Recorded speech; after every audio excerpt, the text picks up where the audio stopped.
មួយរយៈក្រោយនេះដោយយល់ឃើញថាបងនេះអាចចំនួនដៃជើងនៅក្នុងការព្យាបាលអ្នកជំងឺឬមួយក៏ដោះអំពើផ្សេងជំនួសគាត់បានហើយលោកអ៊ុំយ៉នក៏នឹកឃើញថាគាត់ពិតជាមានចិត្តនឹករលឹកទៅដល់មិត្តចាស់ជាខ្លាំងហើយណាមួយការងារស្រែចម្ការរបស់គាត់ក៏បានធូរស្បើយដៃជើងច្រើនដែរដូច្នេះហើយគាត់ក៏បានសុំអនុញ្ញាតប្រពន្ធរបស់គាត់ដើម្បីបានទៅលេងលោកអ៊ុំសៀននៅឯខេត្តកំពង់ចាមលោកអ៊ុំសៀនជាមិត្តភក្តិស្និទ្ធស្នាលជាងគេជាមួយនឹងលោកអ៊ុំយ៉នហើយគាត់ទាំងពីរនាក់រស់នៅក្នុងស្រុកភូមិតែមួយជាមួយគ្នាតាំងពីតូចមកហើយស្រឡាញ់រាប់អានទុកចិត្តគ្នាដល់ពេលលោកអ៊ុំសៀនពេញកំឡោះពេញរូបរាងត្រូវមានប្រពន្ធគាត់ក៏បានការប្រពន្ធរួចទៅនៅខាងប្រពន្ធនៅឯខេត្តកំពង់ចាមហើយយូរណាស់ទើបគាត់បានជួបគ្នាម្ដងអាចនិយាយបានថា2 ទៅ 3 ឆ្នាំទើបអាចជួបគ្នាម្ដងប៉ុន្តែគាត់ទាំងពីរក៏នៅតែមានចិត្តនឹករលឹកគ្នាទៅវិញទៅមកជារៀងរហូតហើយដោយសារតែពេលនេះលោកអ៊ុំយ៉នគាត់មានបងនីចំនួនដៃចំនួនជើងកិច្ចការងារផ្សេងផងនោះហើយក៏អាចនិយាយបានថាជាពេលដែលគាត់ត្រូវមានពេលសម្រាកផងដែរដូច្នេះហើយគាត់ក៏នឹកឃើញចង់សុំប្រពន្ធរបស់គាត់ដើម្បីបានទៅលេងលោកអ៊ុំសៀនផងដែរបន្ទាប់ពីពិសាអាហារថ្ងៃត្រង់រួចលោកអ៊ុំយ៉នក៏បាននិយាយទៅកាន់ប្រពន្ធគាត់ថាឯងខ្ញុំដូចជានឹករលឹកចង់ទៅលេងនឹងសួរសុខទុក្ខអសៀនដល់ហើយនេះព្រោះថាមករយៈនេះមិនសូវបានជួបគ្នាសោះហើយក៏បែកវាយូរមកហើយដែរអាចរាប់ថាចូល2 ឆ្នាំជាងទៅ 3 ឆ្នាំហើយតាំងពីវាមានគ្រួសារទៅនៅខាងខេត្តកំពង់ចាមមកដូចជាមិនសូវឃើញវាត្រឡប់ចូលមកស្រុកភូមិសោះមិនដឹងថាសុខទុក្ខរបស់វានឹងយ៉ាងណាទៅហើយទេហើយណាមួយខ្ញុំឃើញថាការងារចំការរបស់យើងនឹងក៏វិធូរដៃជើងមិនសូវជាមានភាពមមាញឹកអីច្រើនដែរអញ្ចឹងហើយទើបខ្ញុំចង់សុំឯងទៅលេងវាបាន 2-3 ថ្ងៃហ្នឹងណាហើយអ៊ំស្រីក៏គាត់មិនបានប្រកែកដែរគាត់បាននិយាយថាឯងធ្វើការងារហត់ណាស់មួយថ្ងៃអញ្ចឹងឥឡូវនេះឯងក៏រៀងចាស់ដែរហើយកម្លាំងក៏មិនដូចមុនដែរបានឯងដើរលេងខ្លះឲ្យវាធូរអារម្មណ៍ឲ្យវាស្រឡះក្នុងចិត្តក៏ល្អម្យ៉ាងដែរណាមួយមិត្តភ័ក្តិរាប់អានគ្នាតាំងពីតូចមកគួរតែដឹងសុខទុក្ខគ្នាថាយ៉ាងម៉េចយ៉ាងណាហើយឯងគិតទៅនៅថ្ងៃណាលោកអ៊ុំយ៉នគាត់ញញឹមទាំងសប្បាយចិត្តហើយក៏ឆ្លើយទៅកាន់ប្រពន្ធថាអូខ្ញុំគិតសុំឯងទៅនៅថ្ងៃស្អែកនេះណាគឺថាពេលព្រឹកម៉ោងប្រហែលជា6ជាងអីហ្នឹងខ្ញុំចេញទៅហើយព្រោះថាចង់ចេញទៅពីព្រលឹមមេឃវាត្រជាក់ធ្វើដំណើរមិនសូវហត់អញ្ចឹងហើយឯងចេញដំណើរពីព្រឹកទៅក៏វាមិនសូវហត់មិនសូវក្តៅដែរល្ងាចហ្នឹងចាំខ្ញុំជួយរៀបចំកៅអៅហើយនឹងកម្មាឲ្យឯងទុកផ្លាស់ពេលមួយទឹកណានេះហើយបងប្អូនគឺជាសេចក្តីសុខនៅក្នុងគ្រួសារសំខាន់ប្រពន្ធប្តីចេះយល់ចិត្តគ្នាយល់ទុក្ខធុរៈគ្នាទៅវិញទៅមកពេលអាហារថ្ងៃត្រង់រួចសម្រាប់បានបន្តិចលោកអ៊ុំយ៉នក៏បានបំពេញកិច្ចការងារផ្ទះដែលគាត់ធ្លាប់ធ្វើទាំងប្រមាណដូចជាពូអូករែកទឹកដាក់ស្មៅគោនិងរៀបចំរបស់របរប្រើប្រាស់ផ្សេងដើម្បីសម្រួលទៅដល់អ៊ំស្រីកុំឲ្យគាត់មានបន្ទុកពេលដែលគាត់មិននៅណាមួយគាត់ក៏បានផ្ដាំទៅបងនេះដែរថាអំឡុងពេលដែលគាត់មិននៅពី3 ថ្ងៃនេះការងារទាំងឡាយដែលគាត់ធ្លាប់ធ្វើឲ្យបងនេះជួយជំនួសដៃជើងគាត់ផងហើយការងារដោះទុក្ខធរៈអ្នកដទៃក៏គាត់បំពេញជាធម្មតាដែរទៅប៉ុន្តែកុំភ្លេចការងារផ្ទះបើបណ្ដោយឲ្យអ៊ំស្រីធ្វើការងារផ្ទះច្រើនតែឯងពេកគាត់កំពុងតែខ្សោយហើយក៏មិនសូវមានកម្លាំងដែរអញ្ចឹងគាត់នឹងអាចប្រឈមមុខនឹងជំងឺផ្សេងដូច្នេះហើយបងនីត្រូវទទួលរ៉ាប់រងការងារដែលគាត់ធ្លាប់ធ្វើទាំងប្រមាណរយៈពេលប្រមាណថ្ងៃនេះនិយាយពីលោកអ៊ុំយ៉នវិញទម្រាំតែទៅដល់ផ្ទះលោកអ៊ុំសៀនគឺថ្ងៃបាក់រសៀលណាស់ទៅហើយពេលទៅដល់មុខផ្ទះគាត់ឃើញអ៊ុំសៀនកំពុងតែពូអូសហើយគាត់ក៏ស្រែកថាយើអាខ្លើឃើញអញមកដូចជាមិនចេញមកទទួលមិត្តភក្តិសោះអ៊ុំសៀនសម្លឹងមកខាងមុខរបងផ្ទះមួយសន្ទុះទើបគាត់មើលស្គាល់ថានោះជាលោកអ៊ុំយ៉នគាត់ក៏ទម្លាក់ពូថៅចុះនិងរត់មកចាប់ដៃពួកម៉ាក់រួចនិយាយថា ចុះខ្យល់អីបោះឯងមកនៅថ្ងៃនេះហ៎អញកំពុងតែនឹករលឹកថានឹងរកពេលវេលាទៅលេងឯងផងឥឡូវល្អហើយស្រាប់តែឯងមកលេងមកដល់ផ្ទះអញតែម្ដងមកចូលមកខាងក្នុងមកថ្ងៃហ្នឹងយើងធ្វើម្ហូបឲ្យឆ្ងាញ់ហើយអង្គុយនិយាយគ្នាលេងឲ្យសប្បាយចិត្តម្ដងណាពេលទៅដល់ក្រោមផ្ទះលោកអ៊ំសៀនក៏បានរៀបចំទឹកតែដាក់ទទួលពូម៉ាក់រួចក៏សួរទៅកាន់លោកអ៊ំយ៉នថាហើយចុះមកដល់តាំងពីស្មើម៉ានលោកអ៊ំយ៉នក៏បានឆ្លើយតបអញមកដល់រៀងថ្ងៃដែរទៅហើយណាមួយរវល់តែសួររកផ្ទះហើយនឹងតម្រាំតែឃើញគឺសួរតាមរយៈនៅក្នុងភូមិនេះគឺបានក្មេងជំទង់ម្នាក់គេប្រាប់ថាឲ្យមកទីនេះទៅប្រទះឯងឃើញហ្នឹងណាមើលទៅផ្ទះឯងដូចជាទំនងដល់ហើយរៀបចំបានស្អាតបាតមានដំណាំសពគ្រប់នៅជុំវិញផ្ទះពេលត្រូវការស្លស្លុកអីមិនពិបាកទៅរកគេទេអូគឺប្រពន្ធអញណាសម្រាប់ពីការងារស្រែក៏មិនទំនេរដែរគាត់ចេះតែទឹកតបដាំនេះដាំនោះបច្ចេកបញ្ចប់ជុំវិញផ្ទះអញ្ចឹងទៅវាមួយយ៉ាងរបស់គាត់ដែរពេលដែលយើងត្រូវការស្លត្រូវការធ្វើម្ហូបអីផ្សេងវាមិនពិបាកដើរទៅរកគេណាមួយបរិវេណដីផ្ទះយើងនឹងក៏វាធំដែរបើទុកឲ្យវាទំនេរចោលក៏វាអត់ប្រយោជន៍ដែរអញ្ចឹងចេះតែដាំរបស់របរបន្លែគ្រឿងស្លស្លុកអញ្ចឹងទៅហើយនិយាយអញ្ចឹងអ្នកទៅណាបាត់ហើយដូចជាមិនឃើញលោកអ៊ំសៀនក៏ឆ្លើយទៅថាអូគាត់ប្រហែលជានៅស្រែនោះបន្តិចទៀតបានគាត់ត្រឡប់មកផ្ទះវិញហើយឯងនឹងអង្គុយលេងសិនទៅណាចាំមើលអញទៅរកមើលមន់មើលទាអីបន្តិចសិនត្រង់ពាក្យអ្នកដែលខ្ញុំបានប្រើមុននេះខ្ញុំសូមបញ្ជាក់ទៅបងប្អូនអ្នកស្ដាប់ថាចាស់យើងចំនួនដើមចូលចិត្តហៅគ្នាទៅវិញទៅមកថាអ្នកអញ្ចឹងដូច្នេះហើយនៅក្នុងការសន្ទនានេះគឺគាត់គឺជាចាស់ពីដើមដែលមានចរិតចាស់ទុំដូច្នេះហើយការប្រើពាក្យពេចន៍ក៏ក្នុងលំនាំដើមដែរឥឡូវយើងបន្តមកដល់សាច់រឿងរបស់យើងបន្តទៀតនៅល្ងាចនោះគាត់ពិសាអាហារជុំគ្នាដោយសប្បាយរីករាយនិងបានជជែកគ្នាលេងពីនេះពីនោះលួចយប់បន្តិចអ៊ំស្រីដែលជាប្រពន្ធអ៊ំសៀនគាត់ហាក់ដូចជាងងុយសម្រានជាខ្លាំងគាត់ក៏បានសុំអនុញ្ញាតលោកអ៊ំទាំងពីរដើម្បីបានចូលទៅសម្រានមុនហើយនៅសល់តែលោកអ៊ំយ៉ននិងលោកអ៊ំសៀនប៉ុណ្ណោះដែលកំពុងតែអង្គុយដកមីជជែកគ្នាលេងបន្តគាត់ទៅជែកពីនេះពីនោះរឿងរ៉ាវកាលពីក្មេងៗហើយលោកអ៊ំយ៉នក៏បានសួរទៅលោកអ៊ំសៀនថាយើងដូចជាខានចេញទៅឆ្លោះសัตว์អីជាមួយគ្នាយូរដែរហើយនៅស្រុកភូមិនេះសម្បូរសัตว์ឆ្លោះពេលយប់ដែរទេអ៊ំសៀនក៏គាត់ឆ្លើយថា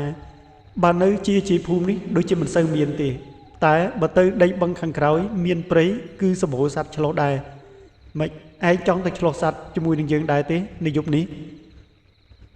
អូរាល់យប់ឯងទៅឆ្លោះសัตว์ដែរអើយអាយ៉នជាធម្មតាទៅហើយអ្នកនៅទីនេះពេលថ្ងៃធ្វើស្រែធ្វើការងារផ្សេងពេលយប់គេឆ្លោះសัตว์ដើម្បីទុកហូបខ្លះដើម្បីសល់យកទៅលក់ខ្លះអញ្ចឹងហើយអញក៏ត្រូវដើរឆ្លោះសัตว์ទាំងយប់ដែរគឺវាគ្រាន់តែបានរួចថ្លៃម្ហូបដែរណាលោកអ៊ំយ៉នក៏សួរបន្តនិយាយចឹងកន្លែងឆ្លោះសัตว์នៅឆ្ងាយទេលោកអ៊ំសៀនក៏ឆ្លើយទៅកាន់លោកអ៊ំយ៉នថាមិនជាឆ្ងាយអីទេដើរតែភ្លឺខ្លួនមួយសន្ទុះនឹងគឺដល់ហើយជជែកគ្នារួចរាល់ឃើញថាត្រូវដងត្រូវផ្លែគ្នា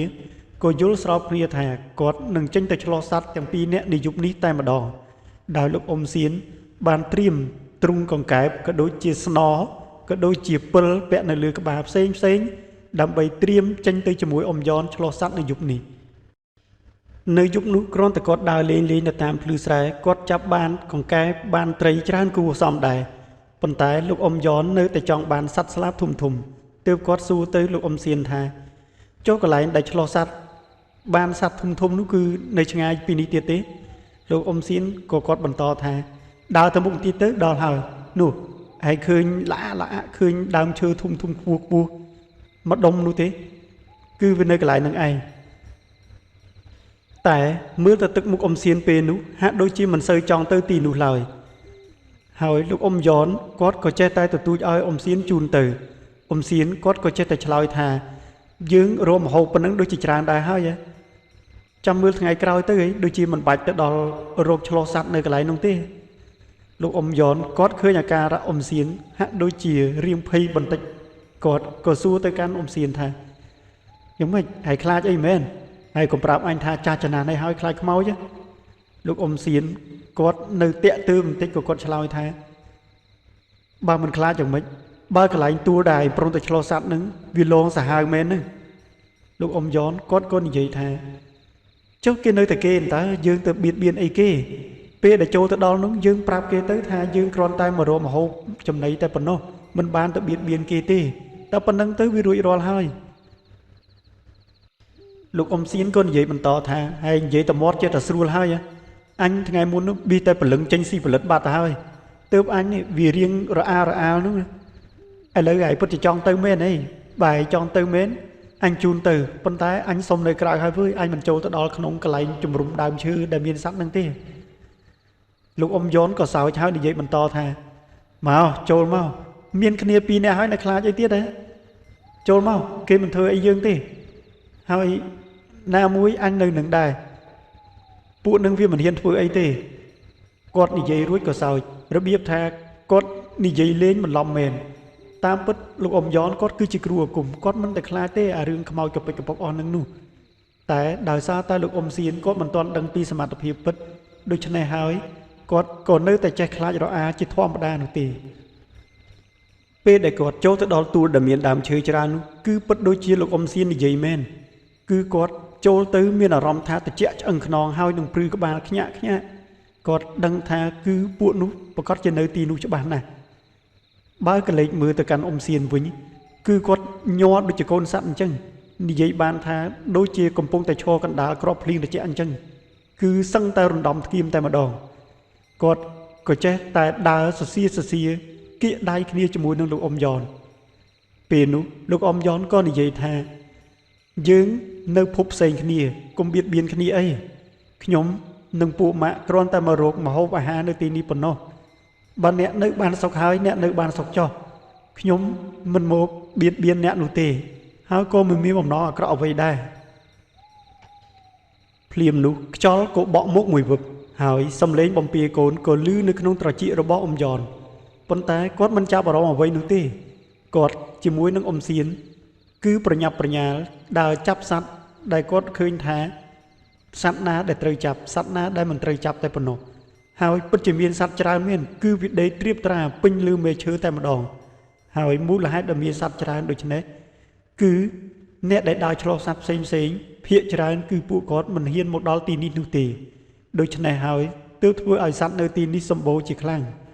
ហើយនៅយប់នោះគាត់ចាប់បានច្រើនណាស់គឺ4ទៅ5ក្បាលធំឯណោះ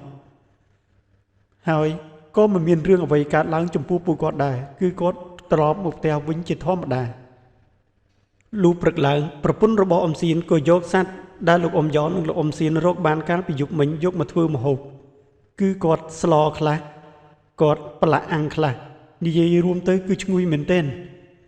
បន្ទាប់ពីពិសាអាហារពីព្រឹករួចលោកអ៊ំសៀននិងប្រពន្ធក៏គាត់ទៅស្រែដើម្បីបន្តការងារស្រែចម្ការរបស់គាត់ហើយលោកអ៊ំយ៉ននៅផ្ទះក៏គាត់មិនទំនេរដែរគឺគាត់ជួយពូអូសរៀបចំអូសដាក់នៅក្នុងផ្ទះបាយក៏ដូចជាមើលទឹកពាងបើពាងណាអស់ទឹកគាត់ជួយរែកទឹកដើម្បីដាក់បំពេញពាងជាដើមនៅថ្ងៃនោះក្រោយពេលបាយថ្ងៃត្រង់រួចពួកគាត់អង្គុយជជែកគ្នាលេងជាធម្មតាក៏ស្រាប់តែមានអ្នកស្រុកភូមិផ្អើលឈូឆហើយស្រែកហៅលោកអ៊ំសៀនថាអ៊ំសៀនអើយអ៊ំសៀនហេអត់ទៅមើលអាពើងកូនអគុទេហីឮសូរថាខ្មោចចូលវាប្រកាច់ប្រកិនយ៉ាងម៉េចទេនេះលោកអ៊ំសៀនក៏សួរទៅកាន់អ៊ំប្រុសម្នាក់នោះហើយវាទៅធ្វើស្អីបានដល់ថ្នាក់ខ្មោចចូលហ្នឹងហើយលបងទៅមុនចុះខ្ញុំទៅឥឡូវហើយលោកអ៊ំយ៉នក៏សួរថាតើផ្ទះគាត់នៅឆ្ងាយពីយើងទេអូមានអីម្លងគ្នាតែ3 4ផ្ទះហ្នឹងដើរដល់ហើយមិនឯងចង់ទៅមើលដែរអត់ទៅមើលទាំងអស់គ្នាមើលអញ្ចឹងពេលដែលទៅដល់ផ្ទះនោះឃើញថាមានមនុស្សកំពុងតែជុំគ្នាអ្នកខ្លះប្រាប់ថាឲ្យចងដៃចងជើងវាជាប់ទៅអ្នកខ្លះនិយាយថាទៅយកអាចមន់មកលាចូលទឹកបច្រកវាទៅខ្មោចចូលច្រកអាគ្រឿងអញ្ចឹងវាចេញហើយចំណែកឪពុកម្ដាយក្មេងវិញគឺបានត្រឹមតែអង្គុយយំហើយអោបដៃអោបជើងកូនហើយនិយាយថាកុំកើតអីណាកូនកុំកើតអីណាកូនហើយពិបាកក្នុងខ្លួនអត់កូនហើយពិបាកក្នុងខ្លួនអត់អញ្ចឹងហើយមើលទៅក្មេងនោះដូចជាពិបាកដកដង្ហើមណាស់គឺវាដកដង្ហើមថប់ហើយបញ្ឈរភ្នែកម្ដងហាក់ដូចជាមានវត្ថុអីធ្ងន់នៅលើទ្រូងរបស់វាអញ្ចឹងពេលដែលលោកអ៊ំយ៉ននិងលោកអ៊ំសៀនទៅដល់លោកអ៊ំយ៉នបានកលេចឃើញរួចទៅហើយ ថាមានសមោលខ្មោចស្រីមួយកំពុងតែឈរយកជើងមកខាងជន់លើទ្រូងកូនក្មេងនោះពេលនោះគាត់ក៏ដើរចូលទៅមើលអាការៈមើលគេឯងធម្មតាដែលគាត់មិនទាន់បាននិយាយអីទេលោកអ៊ំសៀនដើរចូលទៅហើយក៏សួរទៅគេគ្រប់គ្នាថាហើយចុះវាទៅធ្វើស្អីទៅប៉ះពាល់ស្អីគេបានវាដល់ថ្នាក់ហ្នឹងប៉ុន្តែអ្នកស្រុកភូមិគ្មាននរណាម្នាក់អាចឆ្លើយចម្លើយនេះបានឡើយប៉ុន្តែមានតែកូនក្មេង2 3នាក់ប៉ុណ្ណោះដែលអាចឆ្លើយបានហើយរៀបរាប់ព្រឹត្តិការណ៍ដែលបានកើតឡើងក៏ព្រោះតែក្មេងទាំងអស់នោះគឺជាមិត្តភ័ក្តិរបស់ពើនេះឯងហើយពួកវាបានដើរទៅខ្វៀលគូជាមួយគ្នាជារៀងរាល់ដង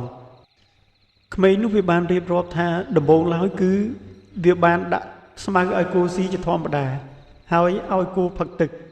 រួចថ្ងៃក្តៅបន្តិចវាក៏បាននាំគ្នាយកគោមកចងនៅក្បែរដើមស្វាយធំមួយដើមហើយនៅក្រោមដើមស្វាយនោះពួកវាក៏កលេចឃើញសំណែនមាន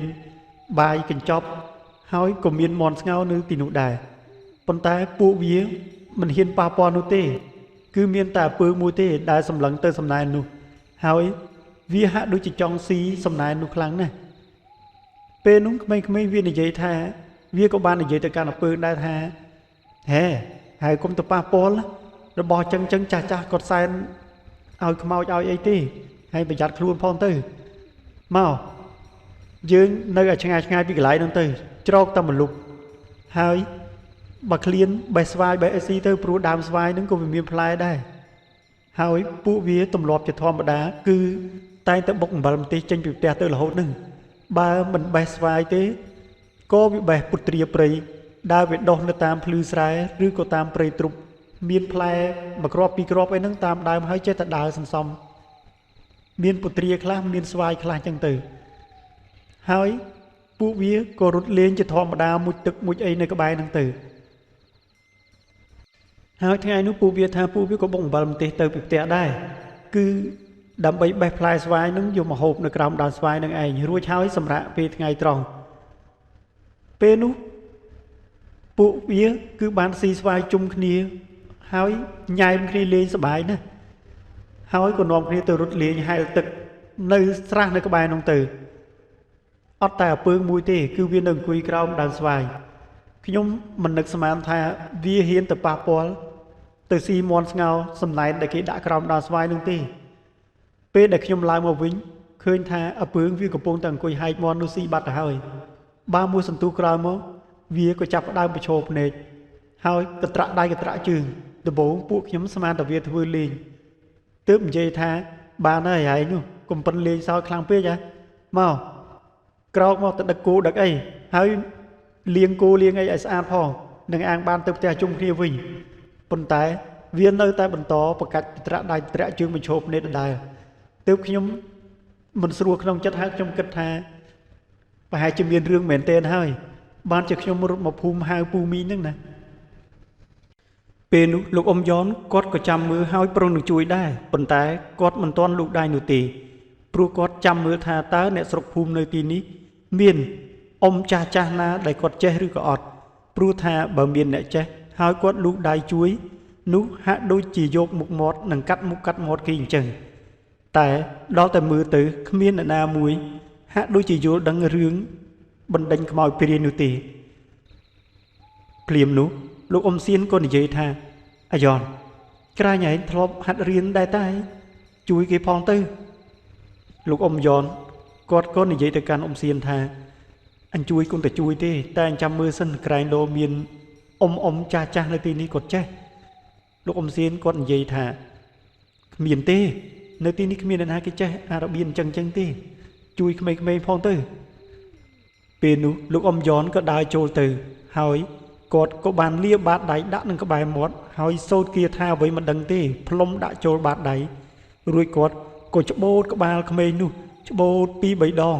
ក្មេងនោះក៏ចាប់ផ្ដើមស្ងប់លេងសូវកន្ត្រាក់ដៃកន្ត្រាក់ជើងហើយគាត់ក៏បានប្រើឲ្យឪពុកម្ដាយរបស់ក្មេងយកទឹកមួយផ្តិលមកហើយគាត់ក៏សូត្រគាថារួចហើយផ្លុំបញ្ចូលទឹកផ្តិលនោះហើយឲ្យក្មេងនោះផឹកបានមួយសន្ទុះក្រោយមកអាការៈក្មេងនោះក៏ធូរស្រាលឡើងដែលក្មេងនោះលេងកន្ត្រាក់ដៃកន្ត្រាក់ជើងលេងបញ្ឈរភ្នែកហើយក៏លេងរកខំបណ្ដាលខ្លួនឯងដែរភ្លាមនោះលោកអ៊ំយ៉នគាត់ក៏និយាយទៅកាន់ក្មេងនោះថា នាងអើយក្មេងគ្នាមិនដឹងខ្យល់អីទេបើនាងប្រកែប្រកាន់ក្មេងឥឡូវអ៊ំសុំទៅចុះនាងចង់បានអីបើចង់បានអីគេនឹងរៀបចំឲ្យហើយកុំធ្វើឲ្យក្មេងនេះឈឺចាប់ទៀតអីព្រោះថាគ្នានៅក្មេងគ្នាមិនដឹងរឿងទំនៀមទម្លាប់អីនោះទេដឹងតែពីសបាយនឹងឃ្លានចង់ស៊ីតែប៉ុណ្ណោះពេលនោះក្មេងនោះក៏បើកភ្នែកធំក្រឡែបមើលមកកាន់លោកអ៊ំយ៉នហើយនិយាយថាអញបដៅក្មេងខ្លះកុំឲ្យវាឆ្លើយពេកវាមកស៊ីសំណែនរបស់អញ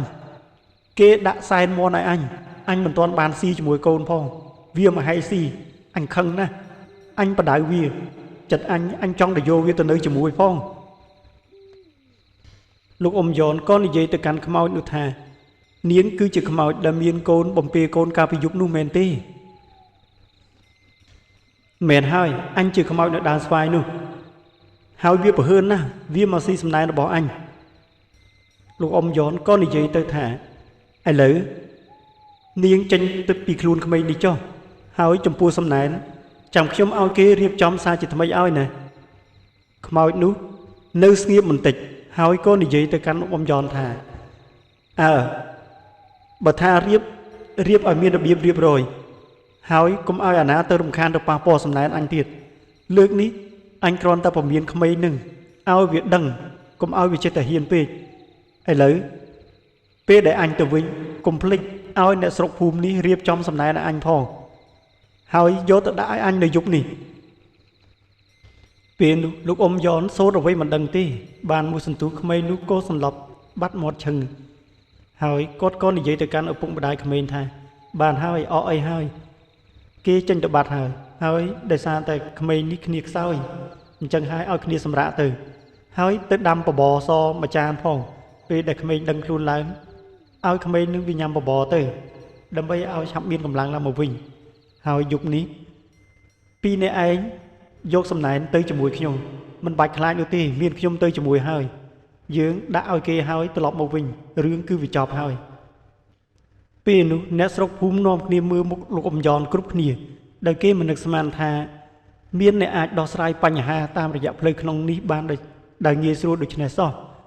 ដូច្នេះហើយម្នាក់ក៏ប្រែជាទឹកមុខសប្បាយរីករាយឡើងមកវិញហើយស្នាមញញឹមរបស់ពួកគេហាក់ដូចជាមានភាពរាក់ទាក់ទៅកាន់លោកអ៊ំយ៉នណាស់ពេលនោះទាំងពីរអ្នកប្តីប្រពន្ធដែលជាឪពុកម្ដាយរបស់ក្មេងនោះក៏បានខាត់លោកអ៊ំសៀននិងលោកអ៊ំយ៉នថាលោកអ៊ំកុំអានអញ្ជើញទៅណា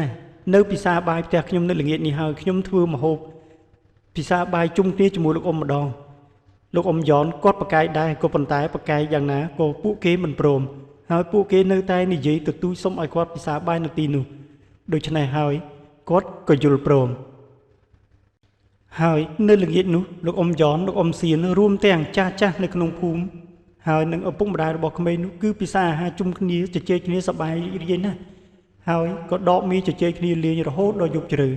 ទាល់តែអ៊ំសៀនស្វឹងដើរឡើងរេទៅហើយក៏ប៉ុន្តែមើលទៅលោកអ៊ំយ៉នគាត់មិនសូវពូកែពិសានោះទេគឺគាត់មិនសូវជាស្វឹងនោះឡើយ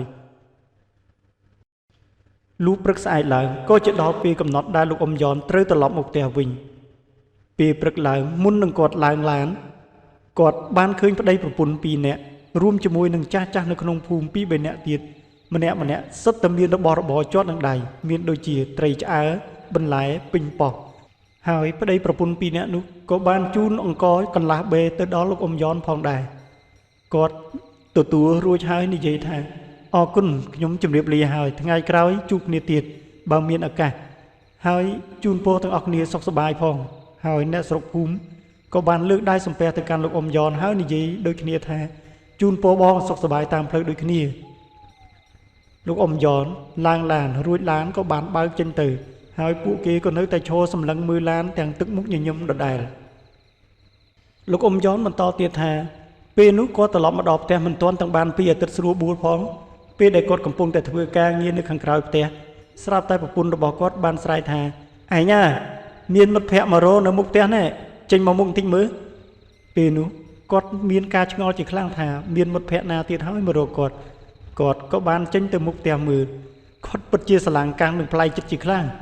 ដល់ឃើញលោកអ៊ំសៀនកំពុងតែស្ពាយបង្វិចមួយហើយនិយាយមកកាន់គាត់ថាខ្លើថ្ងៃមុនទៅលេងផ្ទះអញឥឡូវអញមកលេងផ្ទះឯងវិញហើយ គាត់ក៏ញញឹមបន្តិចរួចទៅសួរអ៊ំសៀនថាអីហើយទើបតែជួបគ្នាប្រហែលថ្ងៃសោះឥឡូវមកដល់ផ្ទះឯងទៅហើយបែបមានរឿងអីទេដឹងអ៊ំសៀនក៏និយាយថាមានរឿងចង់រកអាសម្លាញ់ឯងព្រោះគេចង់ពឹងពាក់អាសម្លាញ់ឯងហ្នឹងលោកអ៊ំយ៉នក៏ឆ្លើយអញ្ចឹងទេហីតោះឥឡូវចូលមកក្នុងសិនមកមើលពិសាទឹកពិសាអីសិនទៅអង្គុយលេងឲ្យបាត់ហត់ទីសិនទៅចាំនិយាយរឿងហ្នឹងពេលនោះលោកអ៊ំសៀនក៏បានចូលទៅផ្ទះជាមួយនឹងលោកអ៊ំយ៉នពេលនោះប្រពន្ធលោកអ៊ំយ៉នក៏បានរៀបចំផ្លែឈើទឹកដើម្បីដាក់ទទួលលោកអ៊ំសៀនហើយបងនីក៏បានដើរចេញពីក្នុងផ្ទះមកផងដែរពេលនោះលោកអ៊ំយ៉នក៏បាននិយាយទៅកាន់បងនីថាណែជម្រាបសួរអ៊ំទៅនេះជាមិត្តភក្តិរបស់អញជិតស្និទ្ធតាំងពីដើមមកបងនីក៏បានលើកដៃរួចហើយនិយាយជម្រាបសួរទៅកាន់លោកអ៊ំសៀនលោកអ៊ំសៀនញញឹមថាសាធុក្មួយឥឡូវនេះធំពេញរូបពេញរាងឲ្យឡើងស្ដោកតែម្ដងហើយណោះមើលទៅមានកម្លាំងមាំមួនហើយមើលទឹកមុខទៅដូចជាអំណាចណាស់នេះពេលនោះបងនីក៏ញញឹមតែទឹកមុខអៀនហើយឡើងមកអង្គុយនៅក្បែរលោកអ៊ំយ៉នហើយលោកអ៊ំសៀនក៏បានបន្តសាច់រឿងថាអញមកផ្ទះសម្លាញ់ឯងនៅថ្ងៃនេះគឺអ្នកស្រុកភូមិរបស់អញនឹងគេពឹងពាក់ដោយសារតែឃើញសមត្ថភាពរបស់ឯងកាលពីថ្ងៃមុនហើយគេគិតថាឯងប្រហែលជាអាចជួយគេបានលោកអ៊ំយ៉នក៏សួរទៅកាន់លោកអ៊ំសៀនថាហើយមានរឿងអីទៅលោកអ៊ំសៀនក៏គាត់ដកដង្ហើមធំហើយនិយាយថាគឺរឿងត្រូវអំពើហ្នឹងណាតែប្តីប្រពន្ធពីអ្នកវានេះទេលោកអ៊ំយ៉នក៏សួរទៅកាន់អ៊ំសៀនថាប្តីប្រពន្ធគ្នាហើយធ្វើអំពើដាក់គ្នាទៀតលោកអ៊ំសៀនក៏និយាយបន្តបើវាអញ្ចឹងមែនដំបូងខាងប្រពន្ធហ្នឹងគឺវាធ្វើស្នេហ៍ដាក់ប្តីគឺក្នុងបំណងល្អទេគឺដើម្បីឲ្យប្តីវាស្រឡាញ់កុំឲ្យប្តីវានឹកឃើញដល់ស្រីផ្សេងឬក៏មានអារម្មណ៍ថាចង់បែកចិត្តទៅរកអ្នកថ្មីប៉ុន្តែធ្វើយូរទៅខាងប្រុសដែលជាត្រូវជាប្តីរបស់វានោះក៏វាដឹងដែរថាប្រពន្ធធ្វើអំពើដាក់ខ្លួនហើយប្តីក៏មិនទាន់មានគិតអីទៅលើប្រពន្ធដែរប៉ុន្តែគ្រួសារខាងប្តីទៅវិញទេដែលជាអ្នកញុះញង់ដែលជាអ្នកនិយាយថាប្តីប្រពន្ធរស់នៅបន្ទុកចិត្តគ្នាបែរជាធ្វើស្នេហ៍ដាក់គ្នាឲ្យប្តីស្រឡាញ់ងប់រួចហើយក៏និយាយអំពីប្រពន្ធនឹងចេះចុះធ្វើឲ្យប្តីនឹងជឿទៅតាមបងប្អូនសាច់ញាតិរួចហើយក៏ធ្វើអំពើបោកដាក់ប្រពន្ធវិញប៉ុន្តែគឺវាខុសគ្នាត្រង់ថាប្រពន្ធធ្វើអំពើដាក់ប្តីដើម្បីឲ្យប្តីស្រឡាញ់គឺក្នុងបំណងល្អនោះទេតែដល់ពេលប្តីវិញគឺធ្វើអំពើដាក់ប្រពន្ធគឺធ្វើបំបែកធ្វើចង់ឲ្យប្រពន្ធវិនាសចង់ឲ្យប្រពន្ធនឹងស្លាប់តែម្ដងអើយអញមិនយល់ទេលោកអ៊ំយ៉នដកដង្ហើមធំហើយក៏និយាយថាអើយពិបាកមែនហ្នឹងរឿងទំនាក់ទំនងស្នេហាមិនថាសង្សារមិនថាប្តីប្រពន្ធទេតែមិនទុកចិត្តគ្នាហើយគឺគង់តែមានរឿងថ្ងៃណាមួយជាមិនខានទេមួយវិញទៀតរៀបការជាប្តីប្រពន្ធដេកអោបគ្នាជាប់នឹងទ្រូងមិនគួរណាមិនទុកចិត្តគ្នាអញ្ចឹងទេបើមិនទុកចិត្តគ្នារៀបការជាមួយគ្នាធ្វើអីហើយអញឃើញច្រើនណាស់អារឿងរៀបការជាមួយគ្នាខ្លាចជាប្តីប្រពន្ធនឹងហើយនៅរំលឹករឿងអតីតកាលអ្នកចាស់អញ្ចេះអ្នកចាស់អញ្ចោះអញថាវាជារឿងមិនល្អនោះទេវាធ្វើឲ្យទំនាក់ទំនងបច្ចុប្បន្ននេះវាបែកប្រេះស្រាំទៅវិញទេលោកអ៊ំសៀនក៏គាត់និយាយបន្តវាដូចតែឯងថានឹងហើយជ្រុលជាការជាមួយគ្នាជាប្តីប្រពន្ធទៅហើយត្រូវតែទុកចិត្តគ្នាមានរឿងអីនិយាយគ្នាដោយសន្តិវិធីដោយសម្រួលទៅប្តីប្រពន្ធឯងសោះលោកអ៊ំយ៉នក៏បានសួរបន្តនិយាយអញ្ចឹងឥឡូវអាការៈក្មេងស្រីនោះយ៉ាងម៉េចទៅហើយលោកអ៊ំសៀនគាត់និយាយថាឮគេថាពេលខ្លះវាដើរមិនចូលផ្ទះទេអញនឹងក៏បារម្ភចំនួនដែរខ្លួនជាស្រីណាមួយរូបរាងក៏ស្អាតគួរសមដែរហើយបើមានអាពួកខលខូចណាធ្វើបាបគ្នាទៅពិបាកស្មានណាហើយឮថាម្ដងឈឺនេះម្ដងឈឺនោះពេញទាំងខ្លួនយប់ឡើងយល់សពអាក្រក់ចេះតែយល់សពឃើញព្រាយសក់វែងតាមមកលងមកច្បាច់កពេលខ្លះឃើញរូបភាពស្ដែងមកអង្គុយពីលើតែម្ដងនេះអញឮតាមក្រុមគ្រួសាររបស់គេប្រាប់នោះទេហើយខាងគ្រួសារគេនិយាយទៀតថាគេរកគ្រូច្រើនមកហើយប៉ុន្តែដូចជាគ្មានគ្រូណាធ្វើវាបាយសោះគឺវានៅតែដដែលអញ្ចឹងហើយ បានជាគេពឹងពោឲ្យអាននេះមកជួបឯងដោយសារតែឃើញសមត្ថភាពឯងកាលពីថ្ងៃមុននោះហើយអញឥឡូវវាកាន់តែចាស់កម្លាំងក៏វាខ្សោយដែរតែមិនអីទេចាំអញឲ្យអានីកូនអញទៅជួយទៅចុះហើយឥឡូវនេះសម្រាប់នៅនឹងមួយយប់សិនទៅចាំស្អែកឡើងចាំនាំគ្នាចេញដំណើរទៅជាមួយអានីទៅចាំអញប្រាប់ឲ្យអានីវារៀបចំរបស់របរដើម្បីទៅជួយគេណាលោកអ៊ំសៀនសម្លឹងទៅទឹកមុខបងនីដោយទឹកមុខស្មាហើយនិយាយថាអានីវារៀនពីឯងដែរហើយសមត្ថភាពមិនដែរនេះអញមិនមែនសួរមិនទុកចិត្តមិត្តភក្តិនោះទេតែអញឃើញអានីវាដូចជានៅក្មេងដែរលោកអ៊ំយ៉នក៏គាត់និយាយថាមិនអីទេស្អែកពេលទៅជាមួយឯងដឹងហើយបានហើយឥឡូវកុំអាលទៅជែកគ្នាច្រើនពេកមកហូបឆ្អិនឥឡូវហើយចាំហូបបាយហើយអង្គុយនិយាយគ្នាលេងហើយសម្រាប់ទៅយកកម្លាំងដើម្បីធ្វើដំណើរទៅវិញស្អែកជួយដោះទុក្ខធរៈគេផងលោកបានទៅដល់ផ្ទះលោកអ៊ំសៀនលោកអ៊ំសៀននិងប្រពន្ធក៏បានរៀបចំបាយទឹកនិងឲ្យបងនីពិសាបាយជុំគ្នាជាមួយគាត់រួចហើយក៏សម្រាប់ថ្ងៃបន្តិចដើម្បីឲ្យមានកម្លាំងនោះគាត់នឹងបានជូនបងនីទៅផ្ទះដែលគេពឹងពាក់នោះតែម្ដងដល់ថ្ងៃរសៀលលោកអ៊ំសៀននិងបងនីក៏បានទៅផ្ទះដែលគេពឹងពាក់គាត់ឲ្យទៅជួយដោះអំពើនោះឯងពេលទៅដល់មុខផ្ទះនោះបងនីបានសម្លឹងទៅក្នុងបរិវេណដីនឹងផ្ទះនោះឃើញថាមានសភាពអ៊ូអាប់ហើយមានចំហាយមុនអគុំទៀតផងបងនីក៏បានដើរចូលទៅជាធម្មតាហើយ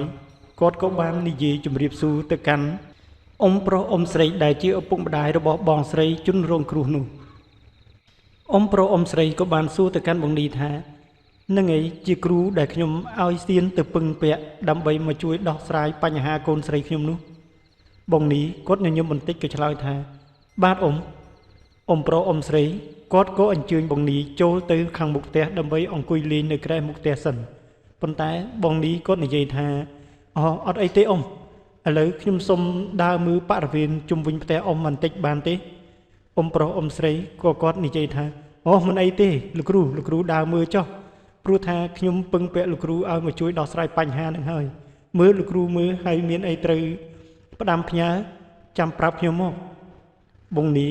គាត់ក៏បានដើរជុំវិញផ្ទះហើយគាត់ក៏សម្លឹងឃើញថាដីរបស់គាត់គឺធំក្រនបើហើយមានផ្ទះពីរខ្នងដែលផ្ទះមួយខ្នងគឺជាផ្ទះធំដែលគាត់សម្រាប់ស្នាក់នៅជាធម្មតាហើយផ្ទះមួយខ្នងទៀតគឺផ្ទះតូចទំនងជាផ្ទះចាស់របស់គាត់មុននឹងធ្វើផ្ទះធំថ្មីនេះដើរមើលបានមួយសន្ទុះគាត់ក៏ទទួលដឹងអារម្មណ៍ភ្លាមថា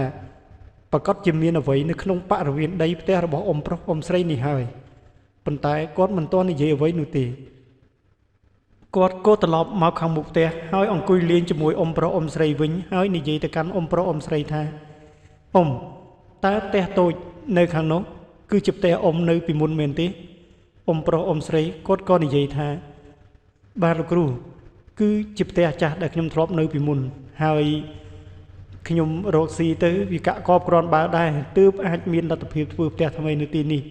ដោយសារតែខ្ញុំខ្ជិលរុះចោលហើយណាមួយគិតថាបើមានរបស់របរ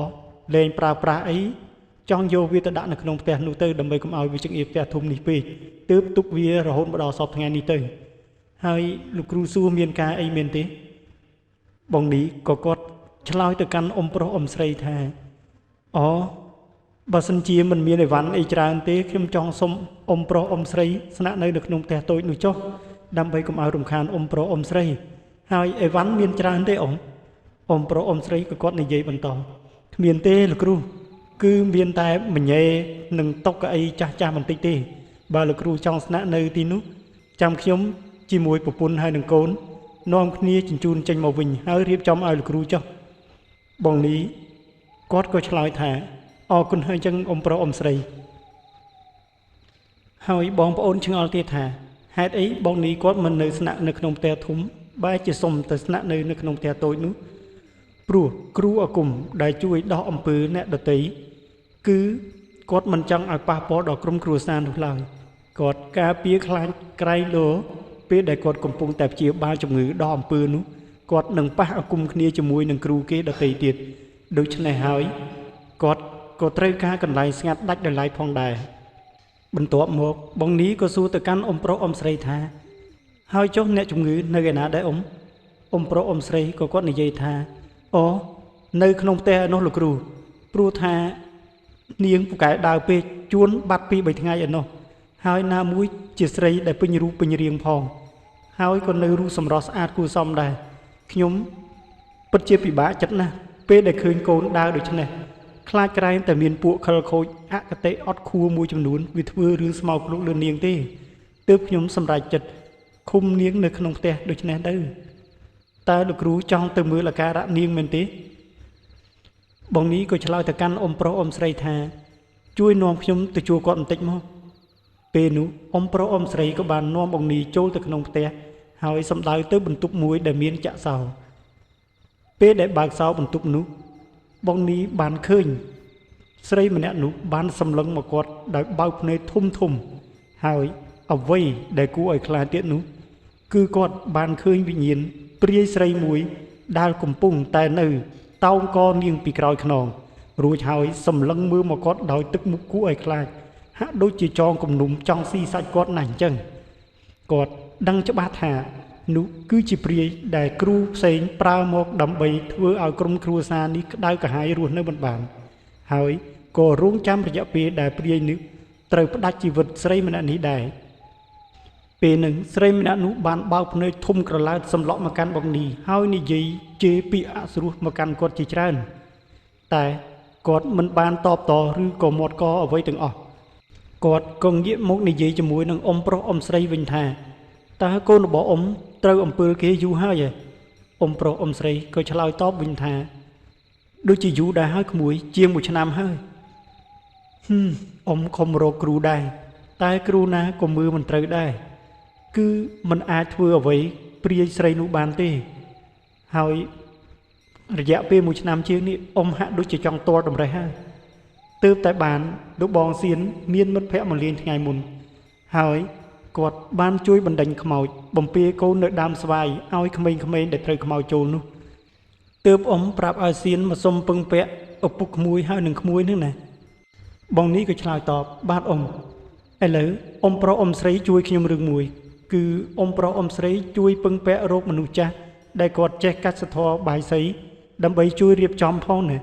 ហើយមួយទៀតអ៊ំប្រុសអ៊ំស្រីជួយពឹងមនុស្សប្រុសដែលមានកម្លាំង3 4នាក់មកហើយជួយចាប់កូនអ៊ំចងដៃចងជើងផងល្ងាចនេះខ្ញុំនឹងចាប់ផ្ដើមធ្វើពិធីចរចាហើយនឹងដោះអំពើនេះតែម្ដងណាអ៊ំប្រុសអ៊ំស្រីក៏សួរទៅកាន់បងនេះទាំងព្រួយបារម្ភថាហើយមិនបានចាំបាច់ចងដៃចងជើងក្មួយបងនេះបានឆ្លើយទៅគាត់ថាព្រាយដែលគេប្រើមកនេះរិទ្ធអំណាចរបស់វាក៏មិនណយដែរអ៊ំហើយណាមួយវានៅក្នុងខ្លួនកូនស្រីអ៊ំរហូតគឺចាំធ្វើទុកបុកម្នេញគ្រួសារអ៊ំដូច្នេះហើយលើកទី1ខ្ញុំត្រូវធ្វើពិធីចរចាជាមួយព្រាយនោះសិនបើវាព្រមរឿងនឹងបានចប់ទៅដែលងាយប៉ុន្តែបើវាមិនព្រមទេគឺវានឹងប៉ះគ្នាជាមួយខ្ញុំហើយពេលនោះកូនរបស់អ៊ំនឹងមានការរើបំរាស់ខ្លាំងពិបាកនៅក្នុងការធ្វើពិធីដូច្នេះហើយទើបខ្ញុំសុំឲ្យមនុស្សមានកម្លាំងជួយចាប់គាត់នឹងណាដល់ពេលល្ងាចព្រះអាទិត្យលិចអស់ពន្លឺពិធីចរចាជាមួយព្រាយក៏ចាប់ផ្ដើមឡើងបងនេះបាននិយាយថាពេលនោះគឺចរចាជាមួយវាយូរណាស់និយាយយ៉ាងណាក៏វាមិនព្រមដែរវាតែងតែនិយាយថាវាត្រូវតែធ្វើគ្រួសារនេះវាត្រូវតែយកជីវិតម្នាក់ស្រីនេះបើវាមិនធ្វើទេនោះគ្រូដែលប្រើវានឹងធ្វើទរណកម្មខ្លួនវាហើយនឹងកំចាយព្រលឹងវាក៏ដូចជាព្រលឹងរបស់កូនវាដូចគ្នាដូច្នេះហើយវាត្រូវតែស្ដាប់តាមបញ្ជាគ្រូនោះបងនេះក៏គាត់ព្យាយាមនិយាយបញ្ចុះបញ្ចូលដែរថាបើឯងខ្លាចចំពោះរឿងនេះមិនអីទេចាំយើងនឹងជួយឯងបានតើឯងចង់នៅបន្តសាងកម្មពៀបែបនេះឬមួយក៏យ៉ាងម៉េចបើឯងបញ្ចប់យើងនឹងជួយឧទ្ទិសកុសលផលបុណ្យនឹងជួយកាត់ចំណងឯងមិនឲ្យគេប្រើឯងបានទៀតទេដោយនិយាយចរចាបែបនេះមើលទៅព្រាយនោះដូចជាមិនសូវងាយទុនចិត្តឡើយគាត់ក៏បានប្រើឲ្យខាងក្រុមគ្រួសារជនរងគ្រោះទៅកាច់ធាងក្តារមួយធាងរួចគាត់ក៏បានសូត្រនៅក្នុងធាងក្តារនោះរួចគោះនៅលើអ្នកជំងឺនោះតិចធ្វើឲ្យអ្នកជំងឺនោះស្រែកជាខ្លាំងហើយសូមបញ្ជាក់បងប្អូនថា មិនមែនអ្នកជំងឺនោះជាអ្នកស្រែកដោយផ្ទាល់នោះទេគឺព្រាយនៅក្នុងខ្លួនអ្នកជំងឺនេះគឺស្រែកដោយសេចក្តីឈឺចាប់គាត់បាននិយាយទៀតថាយើងគ្រាន់តែវាយឯងតិចតិចជាការប្រមានតែប៉ុណ្ណោះតើឯងព្រមចេញនឹងបញ្ឈប់រឿងនេះឬក៏អត់បើព្រមយើងឧទ្ទិសកុសលផលបុណ្យនឹងជួយកាត់ចំណងឲ្យឯងមិនឲ្យគេប្រើឯងមិនឲ្យគេចាប់ឯងបានយកមកប្រើទៀតទេហើយបើឯងមិនព្រមទេយើងនឹងយកធាងក្តាប់នេះវត្តឯងម្ដងគឺឯងលមាស់7ជាតិមិនបាត់ផងតើឯងចង់ភ្លក់រសជាតិធាងក្តាប់នេះឬប៉ុន្តែព្រាយនោះវានៅតែបន្តស្ងាត់មាត់មិននិយាយអ្វីនោះទេប៉ុន្តែមើលទៅវាហាក់ដូចជាអន់ថយកម្លាំងខ្លះហើយគាត់ក៏បន្តសូត្ររួចយកធាងក្តាប់គោះតិចតិចបន្តវាក៏ចាប់ផ្ដើមស្រែកដោយសេចក្តីឈឺចាប់យ៉ាងខ្លាំងបានមួយសន្ទុះវាក៏និយាយថាបានហើយលោកគ្រូខ្ញុំព្រមហើយខ្ញុំព្រមចេញហើយខ្ញុំសូមឲ្យលោកគ្រូជួយខ្ញុំផងទៅខ្ញុំក៏មិនចង់ប្រមាថដែរតែរាល់ពេលដែលខ្ញុំមិនចង់ធ្វើគឺគ្រូនោះវាតែងតែវាយធ្វើបាបខ្ញុំធ្វើឲ្យខ្ញុំក្តៅក្រហល់ក្រហាយជាខ្លាំងដូច្នេះខ្ញុំត្រូវតែបង្ខំចិត្តធ្វើបើលោកគ្រូជួយខ្ញុំបានលោកគ្រូជួយកាត់ចំណងជួយដោះលែងខ្ញុំផងទៅបងនេះក៏និយាយទៅកាន់វាថាមិនអីទេបើឯងយល់ព្រមបញ្ឈប់ហើយចេញពីខ្លួនកាយរបស់ម្នាក់ស្រីនេះយើងនឹងជួយកាត់ចំណងឲ្យឯងហើយឧទ្ទិសកុសលផលបុណ្យឲ្យឯងដើម្បីឲ្យឯងបានឆាប់ទៅចាប់ជាតិព្រាយនោះក៏ស្ងាត់មាត់ហើយនិយាយថាខ្ញុំយល់ព្រមឥឡូវលោកគ្រូពេលនោះបងនេះក៏ចាប់ផ្ដើមធ្វើពិធីរបស់គាត់ដែលគាត់យកកូនកបិតស្នៀតអាគុំរបស់គាត់យកមកឆោតនៅលើដៃលើជើងលើដងខ្លួនបណ្ដោយដល់ចង្កេះសូមជម្រាបបងប្អូនថាគាត់មិនមែនឆោតឲ្យមុតនោះទេគឺគាត់គ្រាន់តែដាក់ថាឲ្យឆោតរបៀបថាផ្លូវអាគុំគឺកាត់ចំណងព្រាយភ្លាមនោះអ្នកជំងឺក៏ស្ងាត់មាត់ឈឹងហើយខ្យល់ត្រជាក់មួយវឹបបានបក់មកប៉ះខ្លួនគាត់បងនេះញញឹមហើយនិយាយទៅកាន់អ៊ំប្រុសអ៊ំស្រីថាបានហើយព្រាយនោះគេព្រមចេញទៅបាត់ហើយឥឡូវរឿងបញ្ហានេះគឺដោះស្រាយចប់ហើយនៅសល់រឿងទី2គឺខ្ញុំត្រូវតែបន្សាបអំពើនៅក្នុងខ្លួនរបស់កូនស្រីនេះទៀតដើម្បីឲ្យនាងបានជាសះស្បើយដូច្នេះហើយអ៊ំប្រុសអ៊ំស្រីប្រញាប់ប្រញាល់ទៅរៀបចំម្ហូបអាហារដែលមានជីវជាតិទៅពេលដែលគាត់ដឹងខ្លួនឡើងយើងនឹងឲ្យគាត់ញ៉ាំអាហារទាំងនោះដើម្បីឲ្យឆាប់មានកម្លាំងណាហើយស្អែកឡើងខ្ញុំនឹងធ្វើពិធីដោះអំពើបន្តទៀតព្រឹកស្អែកឡើងគាត់រៀបចំធ្វើពិធីដោះអំពើផងស្រោចទឹកផងរបៀបថាដោះអំពើពីព្រឹកហើយនឹងថ្ងៃល្ងាចគាត់ស្រោចទឹកឲ្យអ្នកជំងឺគាត់បញ្ជាក់ថាការដោះរយៈពេលថ្ងៃទី1ថ្ងៃទី2នោះគឺមិនអីនោះទេប៉ុន្តែថ្ងៃទី3នោះគឺគាត់បានប៉ះអាគមគ្នាជាមួយនឹងគ្រូដែលជាម្ចាស់អំពើនោះឯងហើយគាត់ក៏និយាយថាគ្រូនោះគឺអាចចាប់ទុកថាមានថ្វីដៃខ្លាំងល្មមគួរសមដែរ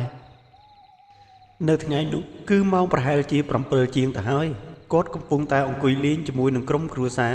របស់អ៊ំប្រុសអ៊ំស្រីជាមួយនឹងអ៊ំសឿនផងដែរស្រាប់តែភ្លាមនោះថ្លែងស្រាក់មួយបានហើរឆ្វែលហើយក្រឡឹងលើដំបូលផ្ទះរួចក៏យំខ្វាដែលធ្វើឲ្យអ៊ំប្រុសអ៊ំស្រីគាត់ងើយមើលរួចហើយក៏ស្រែកជេរដោយពាក្យអាសរោះជាច្រើននេះគឺតាមអបិយជំនឿចាស់ពីដើមបើខ្លែងស្រាក់យំលើដំបូលផ្ទះអ្នកណាគេជឿថាវានឹងនាំចង្រៃឧបទ្រពមកដល់ផ្ទះនឹងក្រុមគ្រួសារនោះដូច្នេះទើបគេនិយមជេរវាដោយពាក្យអាសរោះដើម្បីដេញវាបងនេះឃើញដូច្នេះគាត់ក៏មិនបានលាក់បាំងអីដែរគាត់ក៏ប្រាប់ទៅអ៊ំប្រុសអ៊ំស្រីថាអ៊ំទាំងពីរប្រញាប់ចូលទៅក្នុងផ្ទះរួចហើយសម្រាកទៅហើយយប់បន្តិចទៀតបើមានរឿងអ្វីកើតឡើងឬក៏ឮសំឡេងអ្វីក៏ដោយក៏អ៊ំប្រុសអ៊ំស្រីមិនត្រូវចេញមកក្រៅផ្ទះដែរអ៊ំប្រុសអ៊ំស្រីក៏សួរទៅកាន់បងនេះដោយទឹកមុខងឿងឆ្ងល់ថាហេតុអីទឹកក្មួយបានជាឲ្យអ៊ំចូលផ្ទះបងនេះក៏ឆ្លើយតបទៅទាំងមិនលាក់លៀមថាយប់នេះគ្រូនោះប្រកាសជាជូនបរិវារគេមកជាមិនខានទេព្រោះថាគេដឹងថាខ្ញុំបានដោះនឹងបន្សាបមន្តអាគមរបស់គេដូច្នេះហើយគេក៏ចង់បន្ថែមមន្តអាគមទៅលើអ្នកជំងឺហើយក៏ចង់សាកធ្វើដៃមន្តអាគមជាមួយនឹងខ្ញុំដែរអញ្ចឹងហើយខ្ញុំមិនចង់ឲ្យអ្នកទាំងពីរភ័យខ្លាចទេអ៊ំសៀនឮដូច្នេះគាត់កាន់តែញ័រខ្លួនខ្លាំងមែនទែនព្រោះគាត់គឺជាមនុស្សពូកែខ្លាចស្រាប់ផងគាត់ក៏និយាយទៅកាន់បងនីថាឥឡូវចេះទៅអញដូចជាមិនហ៊ានទៅផ្ទះវិញទេ យប់នេះអញនៅជាមួយឯងដែរចុះបងនេះក៏សួរទៅកាន់លោកអ៊ំសៀនថាខ្ញុំច្បាស់ហើយថាចង់នៅជាមួយខ្ញុំប្រយ័ត្នឃើញរូបភាពប្លែកៗភ័យរៀកនួមជាងនឹងទៅណាអ៊ំអើយទោះជាយ៉ាងណាក៏ដោយទៅក៏ខ្លាចនៅក៏ខ្លាចដូចគ្នាយ៉ាងណាក៏បានឯងជួយការពារដែរអ្នកទាំងអស់គ្នាក៏នាំគ្នាសើចតិចចំណែកអ៊ំប្រុសអ៊ំស្រីដែលគាត់យល់ស្ថានភាពគាត់ក៏បានប្រញាប់រូតរះដើរចូលទៅក្នុងផ្ទះរួចហើយបិទទ្វារបិទបង្អួចសម្រាប់ឯបងនេះក៏ដើរចេញមកខាងមុខផ្ទះរួចគាត់ក៏លូកចូលទៅក្នុងថង់យាមទាញខ្សែអំបោះហើយសូត្រគាថាអ្វីម្យ៉ាងផ្លុំចូលខ្សែអំបោះរួចក៏ចងតាមបង្គោលរបងផ្ទះរួចរាល់គាត់ក៏ត្រឡប់មកក្នុងផ្ទះវិញហើយនាំលោកអ៊ំសៀនចូលទៅផ្ទះតូចដែលអ៊ំប្រុសអ៊ំស្រីរៀបចំឲ្យគាត់នោះគាត់ក៏ធ្វើពិធីព័ទ្ធសីមាផ្ទះតូចនោះបន្ថែមទៀតដែរដើម្បីឲ្យប្រកាសថាវាអាចការពារគាត់បាននៅពេលដែលគេបញ្ជូនរបស់ខ្លាំងមកបន្ទាប់មកបងនេះក៏អុជទៀនបំភ្លឺនៅក្នុងផ្ទះរួចអង្គុយធ្វើពិធីក្រឡេកមើលទៅលោកអ៊ំសៀនវិញគឺគាត់ក្រឡេកមើលឆ្វេងមើលស្ដាំដោយទឹកមុខភ័យខ្លាចហើយមិនហ៊ានចេញទៅណាឆ្ងាយពីក្រោយខ្នងរបស់បងនេះឡើយបងនេះគាត់ប្រាប់ថាយប់រៀងជ្រៅបន្តិចគឺគេពិតជាបញ្ជូនបរិវារគេមកមែនគឺដំបូងគឺមានខ្យល់បក់ត្រជាក់ត្រសៀកមួយវឹបហើយខ្យល់នោះក៏នាំជាមួយនឹងក្លិនស្អុយអាសោចមកជាមួយដែរបានមួយសន្ទុះគាត់ក៏ឃើញស្រមោលធំមួយកំពុងតែដើរសំដៅមកហើយក្លិនស្អុយក៏កាន់តែខ្លាំងឡើងជះចូលនៅក្នុងច្រមុះរបស់គាត់ពេលដែលគាត់មើលទៅរបងមុខផ្ទះគាត់បានឃើញស្រមោលខ្មៅធំនោះរូបរាងគឺស្រដៀងទៅនឹងមនុស្សក៏ប៉ុន្តែវាក្បាលរបស់វាដូចជាមានស្នែងហើយមានដុសចង្កូមផងដែរហើយមូលហេតុដែលគាត់អាចមើលឃើញរូបភាពបែបនេះគឺដោយសារតែពន្លឺភ្លើងទៀនដែលគាត់បានអុជបំភ្លឺមុខផ្ទះផងនិងភ្លើងទៀនដែលគាត់បានអុជនៅក្នុងផ្ទះធ្វើពិធីផងពេលនោះវាក៏ចាប់ផ្ដើមព្យាយាមលើកជើងកន្លងរបងនោះបំរុងនឹងចូលមកក្នុងផ្ទះប៉ុន្តែក៏ត្រូវបានសីមាដែលបងនីពាត់នោះធ្វើឲ្យវាក្តៅក្រហាយមិនអាចចូលបានឡើយពេលនោះវាខឹងខ្លាំងណាស់វាក៏ហាមាត់ស្រែកយ៉ាងខ្លាំងហើយក្លិនស្អុយក៏ជះចូលមកចំពោះរបស់គាត់និយាយថាពេលនោះគាត់សឹងតែសម្លប់នឹងក្លិននោះទៅហើយចំណែកឯលោកអ៊ំសៀនវិញគាត់ញ័រដោយកូនសត្វអញ្ចឹងនៅក្រៅក្នុងបងនេះហើយនិយាយទាំងញ័រមកតតាត់ថាម៉ែអើយអញមិនដែលឃើញទេម៉ែអើយធំណាស់លើកទី1ក្នុងជីវិតអញហើយភ្លាមនោះបងនេះក៏លូកដៃចូលទៅក្នុងថង់យារបស់គាត់រួចទាញបានរូបសូនអ្វីម្យ៉ាងគាត់យកមកក្តាប់នៅនឹងដៃរួចសូត្របន្ទាប់មកក៏បោះរូបសូននោះទៅនឹងខាងមុខវាក៏កើតទៅជាកុមារទេពមួយហើយកុមារទេពនោះមិនបង្អង់យូរនោះទេវាក៏ស្ទុះចូលទៅប្រយុទ្ធជាមួយនឹងខ្មោចព្រៃនោះប្រយុទ្ធគ្នាបានមួយសន្ទុះឃើញថាកុមារទេពនោះមិនមែនជាដៃគូជាមួយនឹងខ្មោចព្រៃនោះទេព្រោះខ្មោចព្រៃនោះបានវាប្រហារកុមារទេពនោះហើយคล้ายទៅជារូបសូនរួចហើយរូបសូននោះក៏ហោះមកកន្លែងដើមវិញភ្លាមនោះបងនេះមិនបង្អង់យូរគាត់ក៏លូកចូលក្នុងថង់យាមទាញបាននឹងរូបដែលសូនធ្វើពីស្ពាន់មួយទៀតហើយវាមានរាងធំជាងមុនគាត់សូត្របរិកម្មគាថាមួយសន្ទុះរួចក៏បោះរូបនោះទៅនឹងដីវាក៏កើតទៅជាអរិយធំមួយដែលវាមានមាឌធំជាងខ្មោចព្រៃនោះទៅទៀតអរិយនោះដើរឈានជើងទៅសន្ធឹករបស់វាលន់សូធុបឡើងរញ្ជួយដីតែម្ដងពេលនោះខ្មោចព្រៃនោះក៏ស្ទុះមកបំរុងនឹងចាប់ច្របាច់កប៉ុន្តែក៏ត្រូវអរិយរបស់បងនេះ